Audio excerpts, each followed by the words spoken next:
If you've ever worked with barrel staves, you know how messy they can be. Today I'm going to show you how I prepare my staves to cause less of a mess while I'm working with them for my projects. And that's how we do it.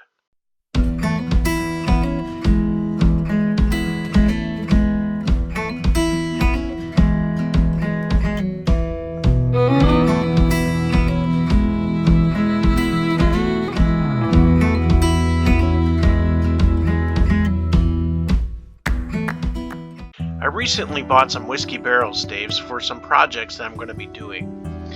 As I create these projects, I will be posting them and including them in the description below if you're interested. Those that have worked with staves before know they can create quite a mess.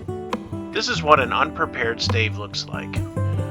We can see char on the inside of the stave, and it easily leaves char all over the place. When we move it, the char drops, and when we touch it, the char gets all over our hands. And the last thing we want is to allow a mess to get all over our workspace. So I'm going to clean these up before I do anything else. There are a few different tools you can use. One is a handheld wire brush. We simply use the brush and brush it along the charred surface.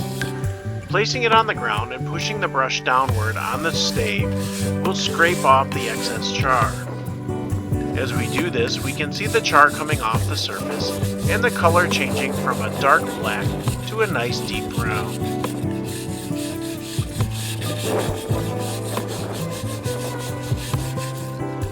Here we can see the before and after and how beautiful the wood really looks when it's cleaned up. Using a handheld brush can become time-consuming and tiring if you have a lot of staves to do. To make things go faster, you can also use a wire brush drill attachment. This may cause things to go a little fast and take off a little too much in one area versus another, leaving things a little uneven.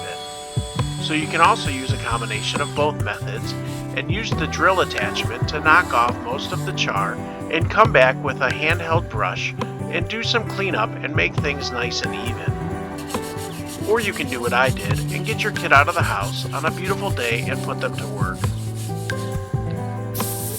After the loose char is cleaned off, we are going to use some compressed air and blow off any dust or anything else that is on them. We will then apply some clear satin polyurethane to seal in the char. We can see as the polyurethane is applied, it turns the char back into a nice deep black color, and when it dries, we will be able to touch it and work with it without getting char all over our hands and work surface. I left them out in the sun to dry for a few hours until they were no longer tacky.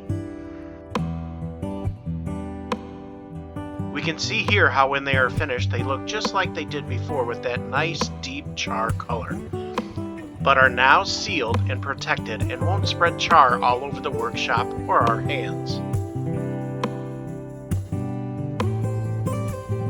Sometimes the inside of the staves are damaged and need some repairing so they will have a suitable surface to sell. I use a few different methods depending on the damaged wood. I always start by cleaning the stave as much as possible with the wire brush. If the wood is splintering at one end and still attached at the other end like this piece here, I will just add some glue under the loose piece and clamp it down to dry. I hold the stave vertically to allow the glue to get as far underneath the splintered area as possible.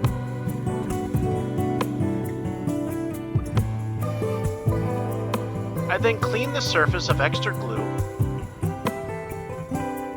and I apply some clamps to let dry.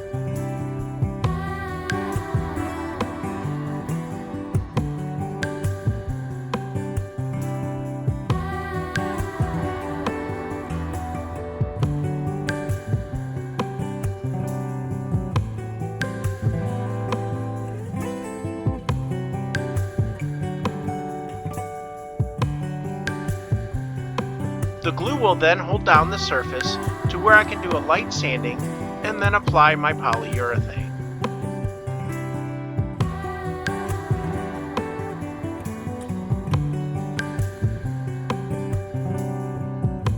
This is my preferred method as it saves the most wood and leaves most of the original charring.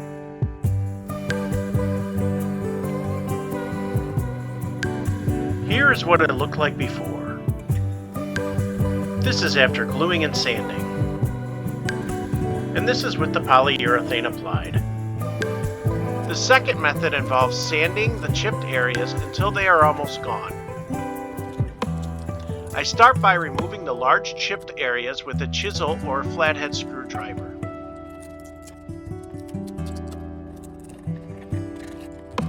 I then use the wire brush on my drill to get rid of the rough spots before moving on to sanding with my orbital sander.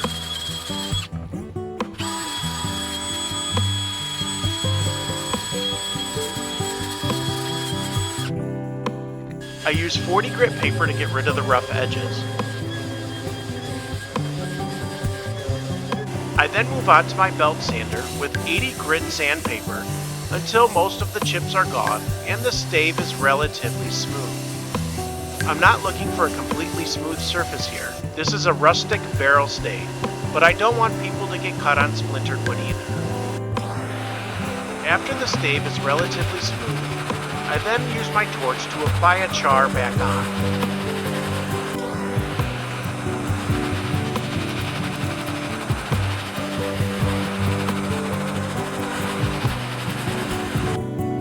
Then I finish the stave as I would regularly, using a wire brush to brush off all the extra char and then applying some polyurethane. The picture on the left is the stave in its original condition, and the picture on the right is the restored, finished stave. The obvious downside to this method is it will thin your stave's thickness. I hope I have given you some ideas on how to prepare your staves and save you some mess along the way. Thanks for joining us today. I've included links in the description for items used in today's video. If you liked what you saw, please hit that like and subscribe button so we can get more content out to you. If you didn't like what you saw, smash that thumbs down button twice to really let us have it. Until next time, this is John for That's How We Do It, brought to you by Rustic American Woodworking.